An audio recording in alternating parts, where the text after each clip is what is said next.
அறிவுரை சொல்லுமாம் கிளிப்பிள்ளை. அதனால் நம்முடைய வேண்டுதல்களை தெய்வத்திடம் கொண்டு சேர்க்கின்றன கிளிகள்.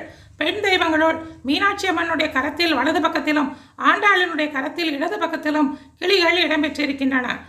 ஆண்டாள் ரங்கமன்னனை மணந்து கொள்வதற்காக கிளியை தூதாக அனுப்பினாள். கிளி முகம் கொண்ட சுகபிரம்மத்தையே தூதாக அனுப்பினாள் என்ற கருத்தும் உண்டு. சென்று வந்த கிளியிடம் என்ன வர வேண்டும் என்று கேட்க, உங்கள் கரத்திலே நான் இடம்பெற வேண்டும் என்று கேட்டு வரம் பெற்றுக்கொண்டது கிளி. அதனால் இதனை கல்யாண கிளி என்றும் கூறுவார்கள்.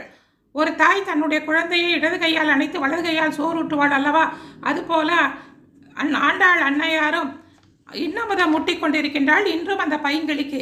அதனால்தான் அது பச்சை கிளியாக இளமையாக இன்றும் இருக்கின்றது. ஒவ்வொரு நாளும் இங்கே கிளி செய்கின்ற பரம்பரையினர் ஒரு புதிய கிளியை செய்து ஆண்டாளின் கைகளில் இடம்பெறச் செய்கிறார்கள். மறுநாள் காலையில் அந்த கிளி பக்தர்களுக்கு